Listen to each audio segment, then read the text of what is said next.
This is the IBJ podcast for the week of Monday, January 13th, 2025, brought to you by Taft. I'm your host, Mason King. Welcome back to the podcast, everybody. After 5 years leading apartment development for Indianapolis-based real estate firm Birge Held, Jarod Brown decided he wanted a business with his name on the door. So he struck out on his own in late 2022 and soon hung his shingle for Brown Capital Group on an historic building in Broad Ripple. As a developer, he hit the ground running with an impressive set of established relationships and a strong track record in central Indiana. He currently is working on several major apartment projects in various stages of development in the Indy area, including The Grounds, a 236-unit project at 22nd and Central, The Row, a 3-building complex by the Monon Trail at 22nd Street, Rosedale Hills Apartments, a 132-unit project on the south side of Indianapolis, and The Grove, a 188-unit complex in Whitestown. To serve as his firm's headquarters, Brown bought the former Broad Ripple Library building at 6219 Guilford Avenue. The 76-year-old building is currently under renovation for BCG's offices, as well as for co-working space the firm plans to offer. Interviewing Brown in the old children's reading room in the basement, I took this opportunity to learn more about a bread-and-butter element of IBJ's news coverage, real estate development. Brown gives us an insider's view of the most important elements of his job, how he spends the majority of his time, and the whole process of creating apartment projects, from identifying desirable land to swinging open the doors to tenants. He also is an enthusiastic booster for the future of Broad Ripple Village, which in the last 10 years has added several large apartment buildings to its residential mix. Here's our conversation.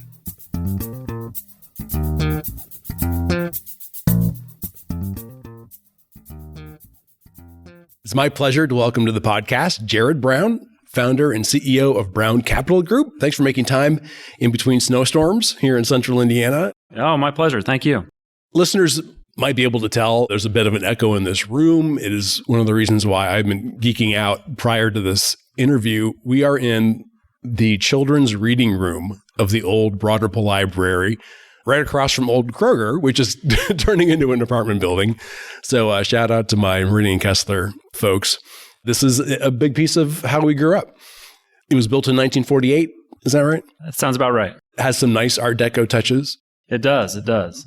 You acquired the building in 2023. That sounds right. It had ceased to be a library, I think, like in the 1980s. I think there were several other office users before we came along. What attracted you to this building when you're thinking about, well, where am I going to stake my claim as a developer? Why here? I live on the north side of Indy and wanted to locate the firm in Indianapolis. That was a priority for me. And I had looked around Broad Ripple for some time. There was limited availability. I got a call from a friend who knew that this opportunity was coming and looked at it, ended up meeting with the owner the next day and had it under contract the day after. I knew that we wanted to, like I said, Broad Ripple is convenient. We believe in Broad Ripple. We think that long-term, the best days of Broad Ripple are ahead of us. And I personally and Brown Capital, we wanted to be a part of it. A lot of people wouldn't bat an eye if you're hanging out your shingle for the first time and you got like 2,000 square feet office space somewhere downtown. This to me, tell me if I'm right, feels like your way of saying I'm invested in the community. For sure. We made a small investment in Broad Ripple. When you look around at some of the other great Indianapolis firms that have made significant investments, you can talk about 811 Group, Eric Tobias with what he's done with the Vogue. You've got Ashley Flowers, who runs what I think is one of the biggest podcasts in the world with Audio Chuck. Obviously, JC Hart, the Gershmans, City Mark, Millhouse, Birge Held, my old firm. Those guys have all made significant investments in Broad Ripple. And I think that, like I said, that's going to continue. And we're happy to be a part of it, a very small part of it. So your offices are going to be here in the building. What else are you planning to do with the library space? The portion of the building that we're not using, we're converting to co-working space. We've had a lot of interest from people really just even walking by, wanting office space. And in our opinion, we can utilize the space that we need as we grow. If we want to flex into what's a co-working space, that will work well for us, and also give other people in the area the opportunity to utilize the space as well. taking the quick tour through here, I will tell folks it is still very recognizably the old Broad Ripple Library. I mean, there's a parquet floor right underneath this that I remember from being a kid and, reading Family Circus books on the floor here. Upstairs, the adult library. I mean, there's still elements of it that look like that. Are you planning on preserving, the essential character of that? We're planning to preserve as much as we can while maintaining functionality. And so you notice all those bookshelves on the walls are going to stay, and we're ordering books to populate some of those shelves that are empty now. But our intent is to maintain, we've got the old bathrooms that are still the same as they were probably when you were a kid, and the hallways look the same flooring. So we're trying our best to preserve that original character.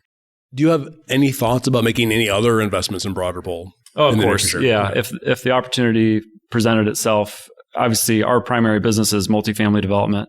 And with what we've seen from a growth standpoint, from other investment, job growth, which has just been really remarkable for Broad Ripple, like I mentioned with 811 Group and some of the other firms that we talked about, I think that there's only going to be additional demand for housing. And if an opportunity presented itself to develop some, we would jump on it. So specifically multifamily. Sure. For those of us who grew up here, we're used to Broad Ripple being only 2 stories tall. And now there are 7 or 8 buildings that are 4 stories tall. Look out the window, right? Yeah, we're looking at what used to be a 1-story Kroger and is now at least a 4-story apartment building, which is going up. Do you think that Broad Ripple's been able to handle this density? It appears so. When you look at the data, the product that has been built has stabilized. And I think with additional investment in jobs and additional housing, those two characteristics pair well together. So I think that the long-term strategy and like I said, the firms that are doing it are some of the best in the business. You've got, like I said, J.C. Hart doing another project, Millhouse, Gershman, City Mark. Like those will be successful projects because it's local people investing in Indianapolis, and it's not out-of-town groups that don't really know how to analyze a market. So I think because of that, those projects will be successful. How big is your staff right now? It's myself and 3 others. And when you look forward, 5 years, how big are you going to be? I think we'll try to stay small. We focus exclusively on development. We don't do property management and we don't do construction, and we really don't have any desire to enter into those verticals. So I think we'll be 10 to 12 people, and that'll probably be about as big as we ever get. So I grew up around here, obviously. You live around here, but you grew up in Logansport. That's right. Tell me about where you grew up. Logansport's a small town, about an hour and 15 minutes north of Indianapolis.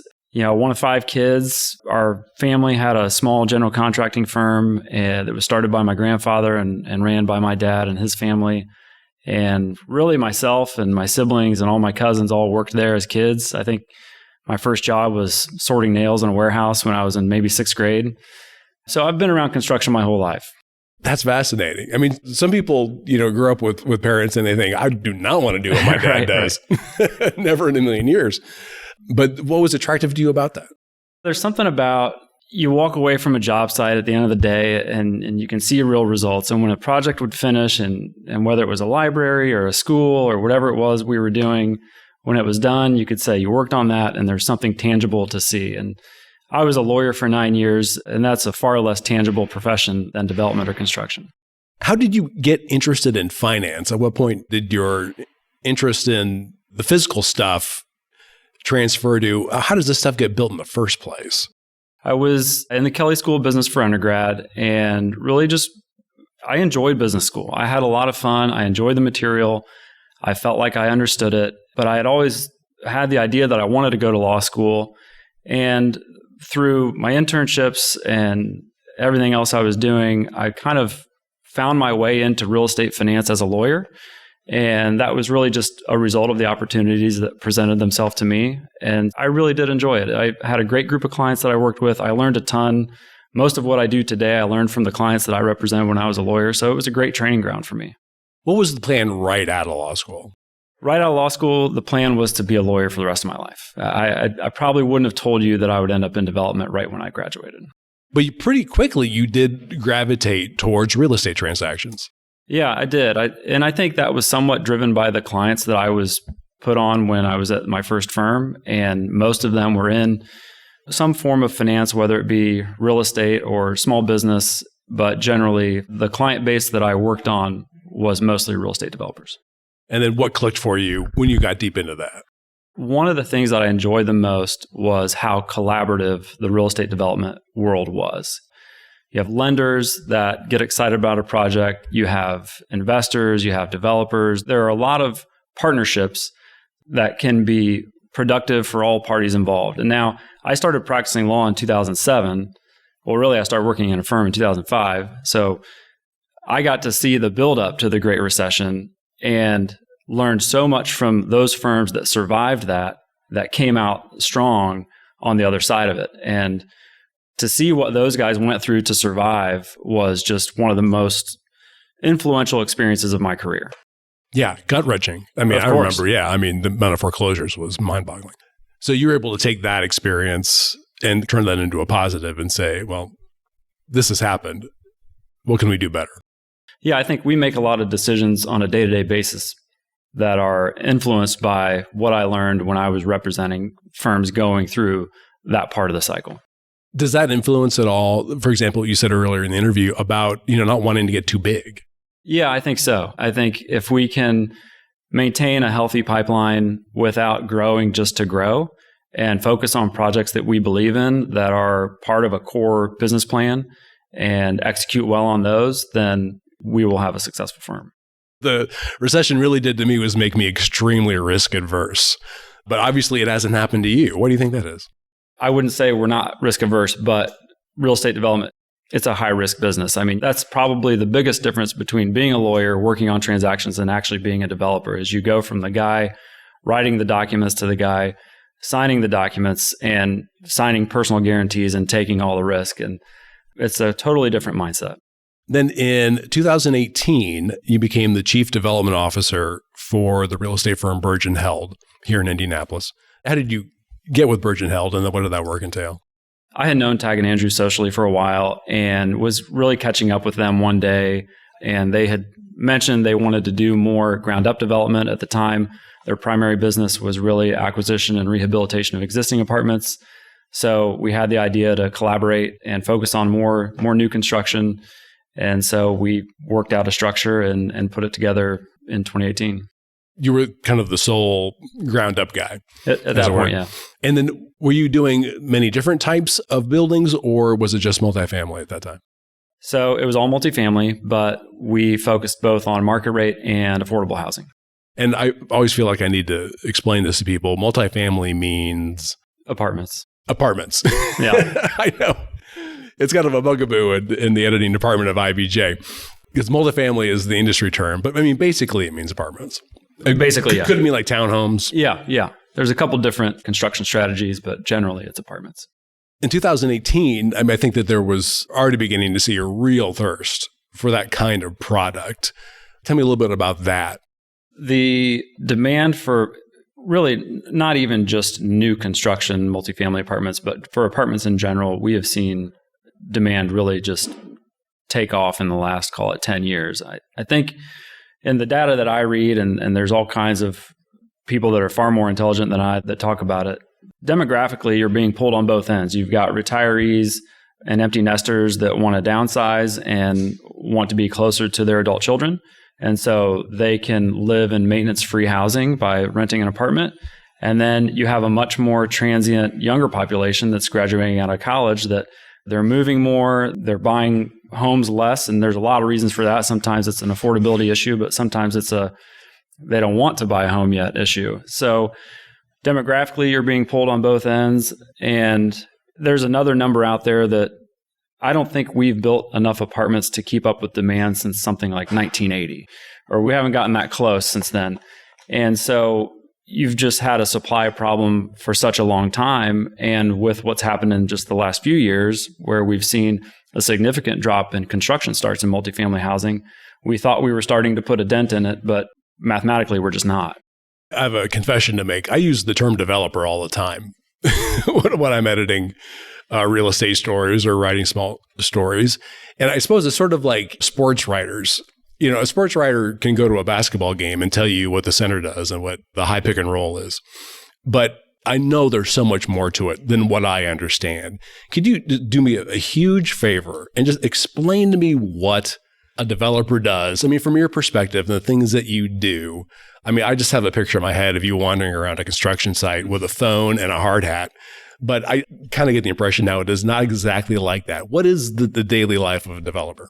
And there's a lot of ways to do it. There are people that focus on acquiring interests in real estate, rezoning it, and then selling it to what they would refer to as a vertical developer. So that might be kind of more of your land developer. What I can say we do is we look at markets and we're focused on markets that have significant job growth and population growth. And if they meet some of our investment criteria, we will pursue a parcel of land. It may or may not be zoned. If it's not zoned, we will engage a local attorney to help us rezone the property so that we can build the amount of apartments that we want to build given that construction strategy. And what I mean by that is it might be a 3-story walk-up apartments. It might be a 4-story building with an elevator. You mentioned adaptive reuse. It could be an urban infill site, which is a little more complicated, like some of the sites that we have in our pipeline right now. But generally speaking, you get the site zoned for what you want to build. At that point, you can then start talking to investors and lenders about financing the project. You want to select a general contractor and a property management firm, and those things all kind of occur as you're putting together the financing. You close on the financing, you build the apartments, and then it's a transition from construction to property management. You stabilize the asset, and you either sell it or you refinance it and hold it. I got about half of that. So let me break it down. So my first question is, who needs apartments and where? And so I think, okay, well, Midtown Indianapolis between 16th and, let's say, 54th Street, that area is ripe. So you start looking for land. Sure. And how easy is that? Or do you just engage a broker and say, what's available out here? You can do it either way. For us, I'll talk about Whitestown because we've made a couple of investments in that market.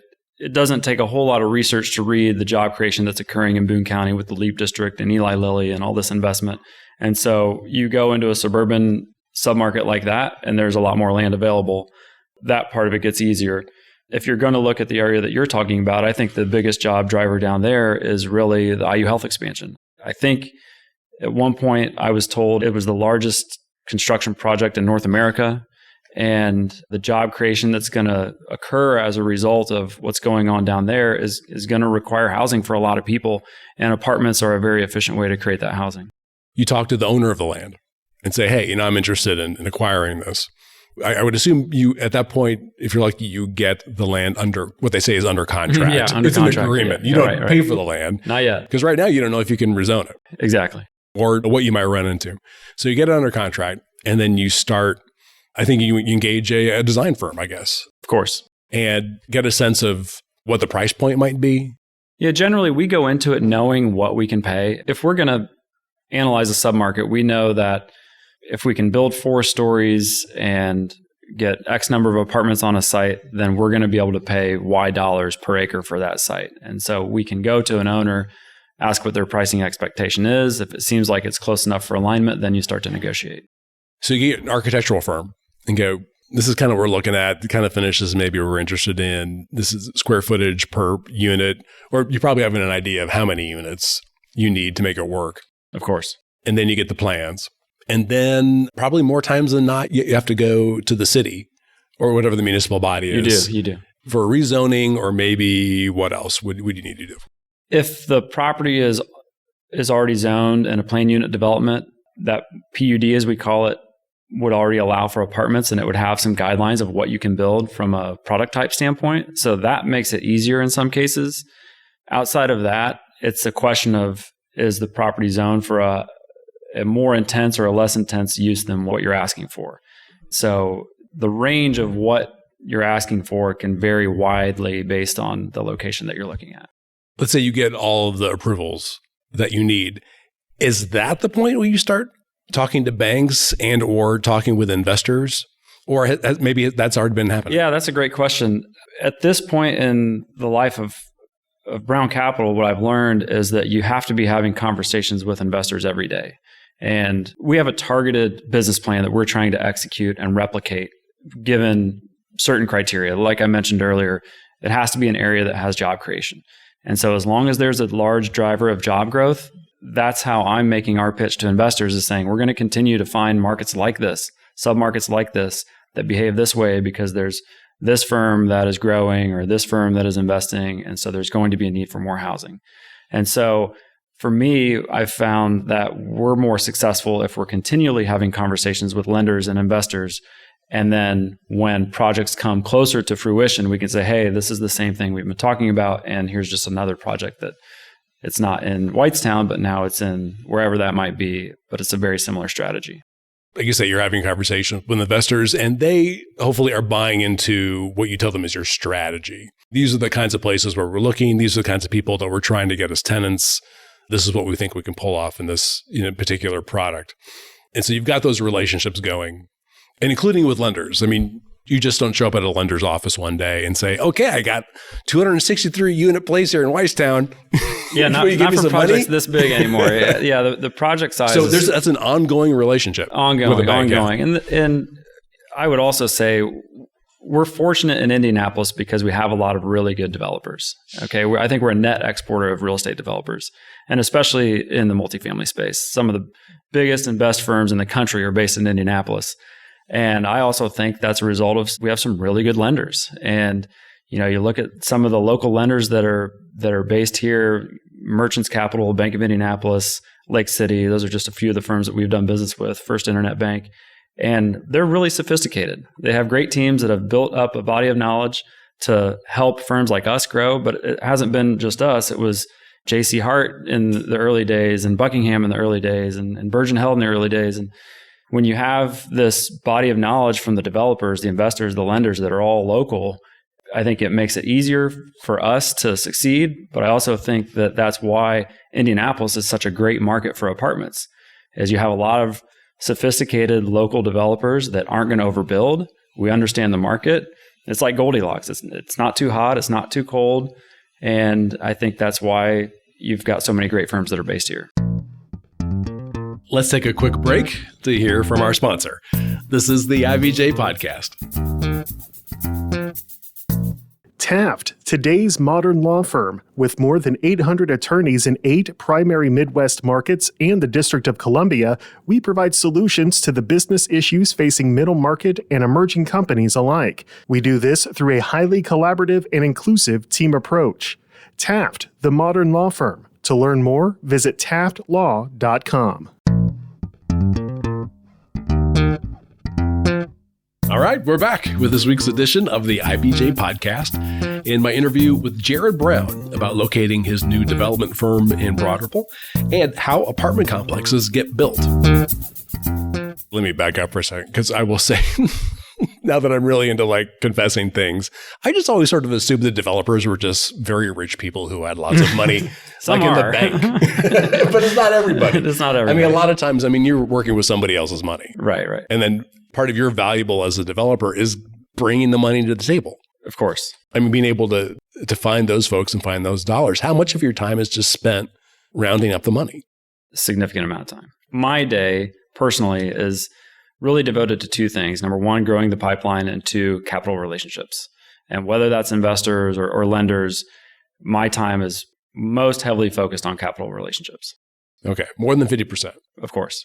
Okay. More than 70%. Probably 70, 75%. That's amazing. It's the money. So you get the money. Is that when you pay for the land? Typically, yeah.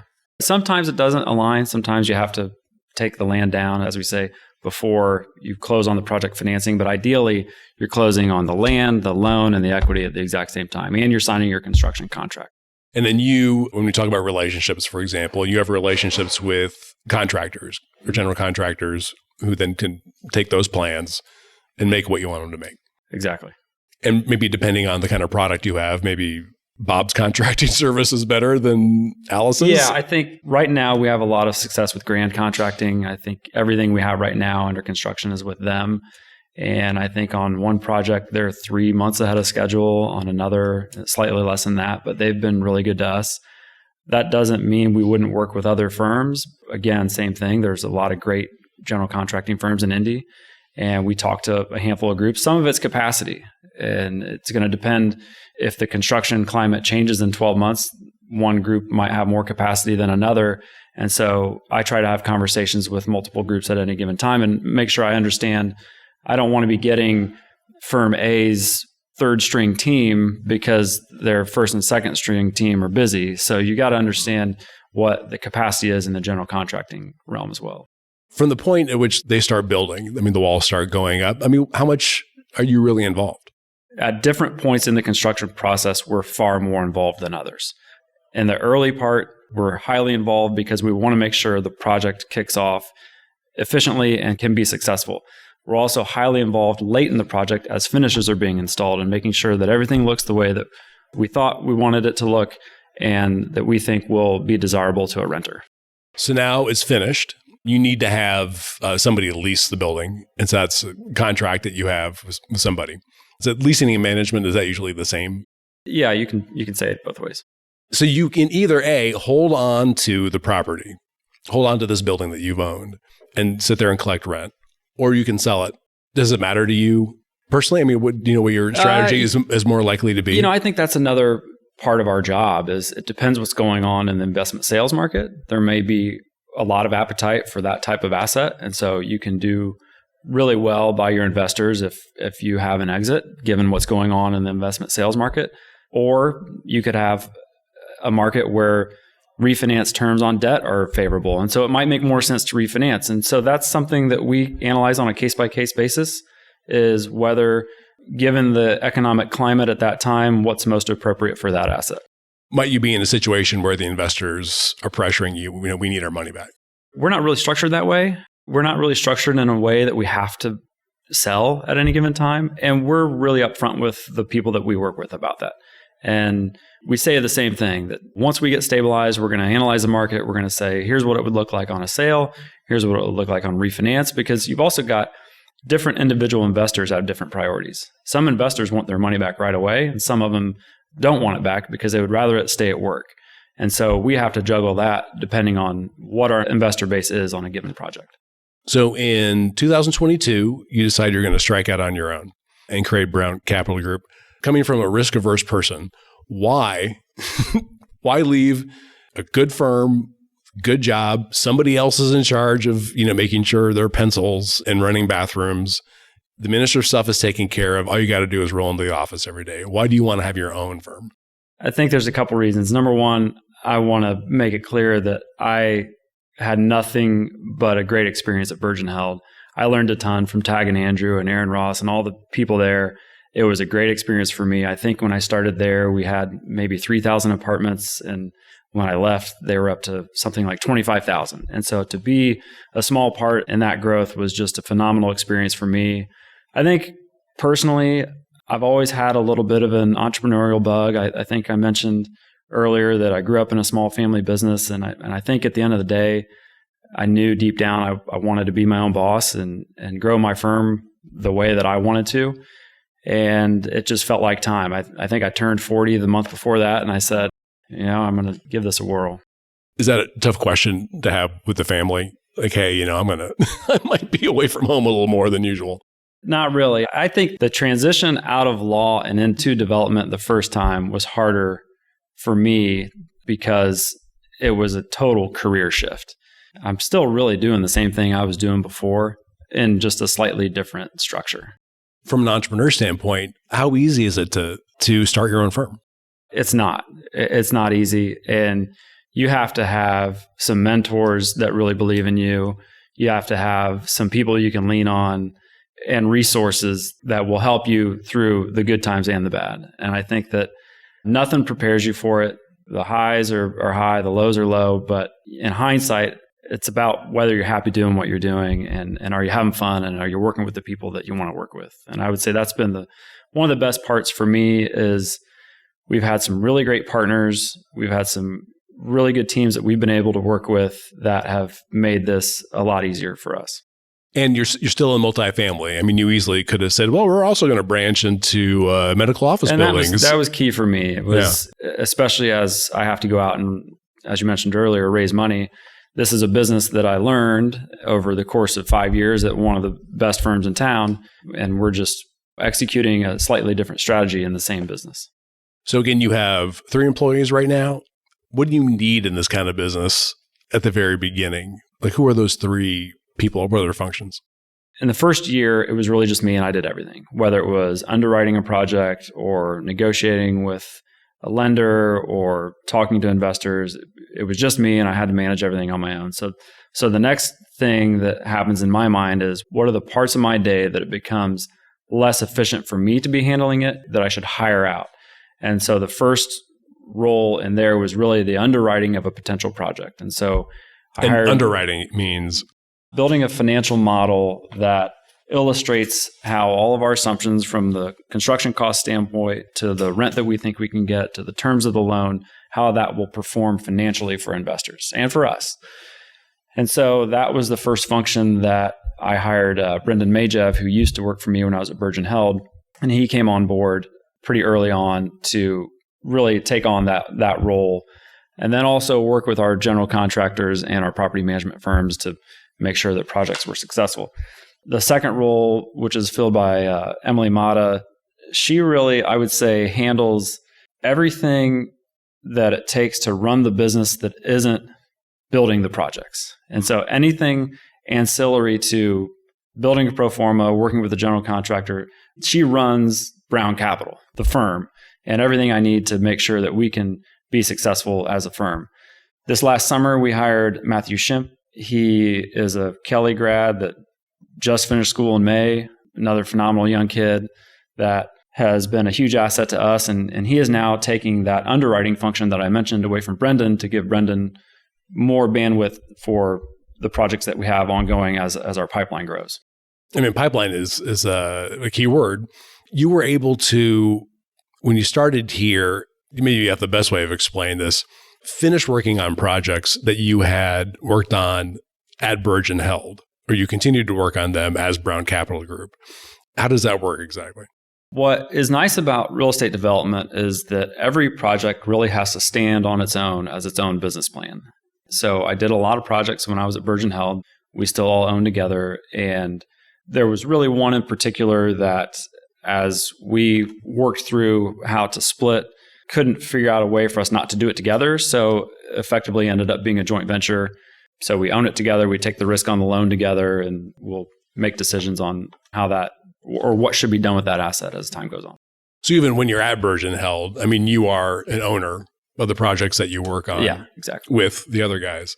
And so it's not terribly different. It doesn't sound like you would continue to be an owner. And again, I go back to how one of my favorite things about this business is that you can be collaborative with what would otherwise be considered your competitors. And one of our projects in Whitestown, we're utilizing Birge Held to manage as a third-party manager. So again, it's a collaborative business, and that's what makes it fun.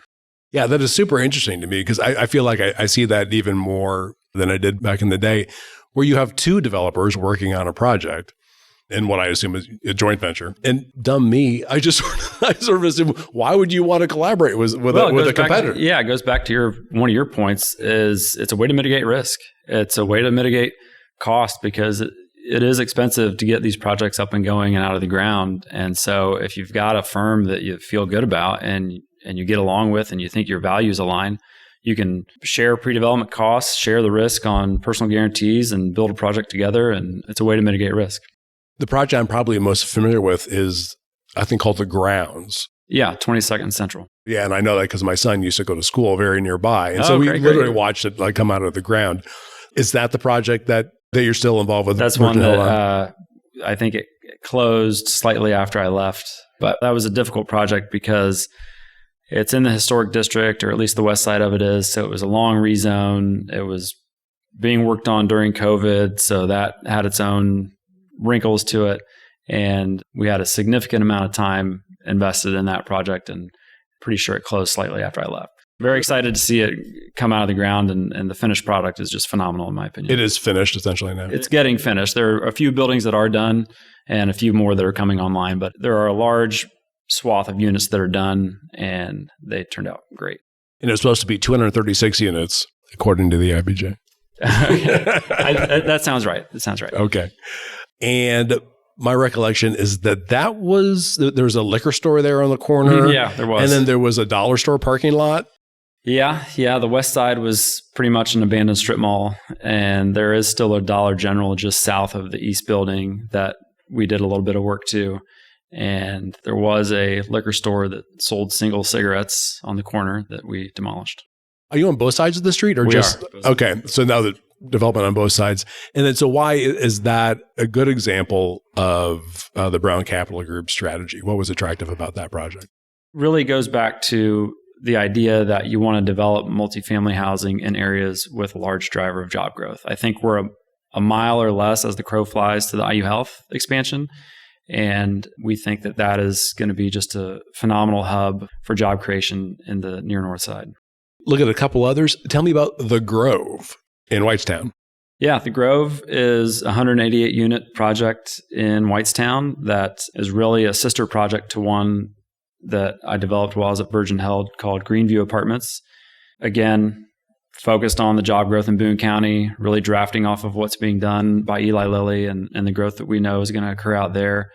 That project is, like I said, it's about 3 months ahead of schedule on construction. I think the first units come online later this month or early next month, and I think we should be done with construction by May. So have had a great run in Whitestown and really believe in that market.